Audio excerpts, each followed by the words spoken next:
Pakistanlı həkim İşan Hüseyni etdiyi böyük xidmətlərə görə mükafat almaq üçün beynəlxalq bir konfransa gedirdi.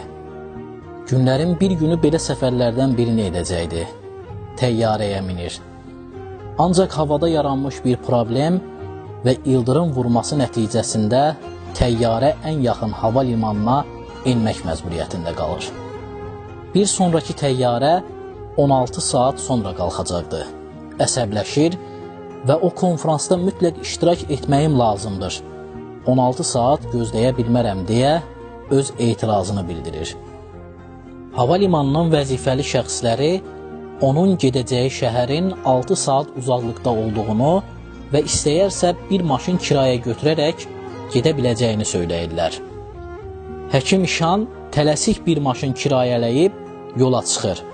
Amma bu səfər də yolda yağan şiddətli yağış göz-gözü görməz hala gətirir və yolda yaranan sel suları yolu gedilməz vəziyyətə salır. Yol kənarında köhnə bir evin qapısını döyüb tələsik içəri girir.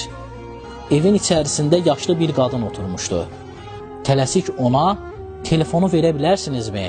Zəng etməyim lazımdır dediyi zaman qadın təbəssüm edərək deyir ki, görmürsənmi övladım, nə telefonu?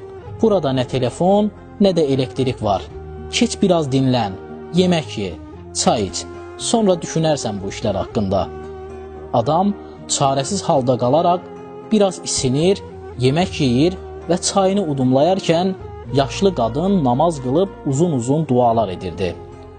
Diqqətlə baxdığında qadının bir beşiyi yerlədiyini və beşikdə çox kiçik bir körpənin hərəkətsiz dayandığını görür.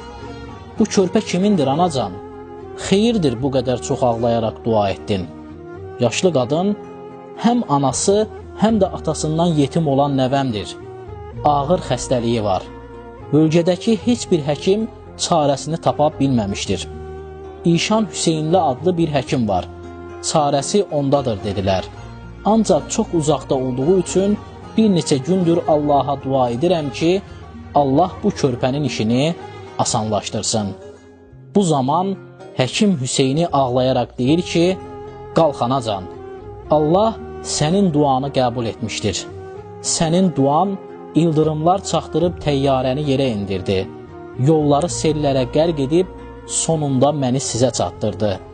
Həkim İşan Hüseyni mən özüməm.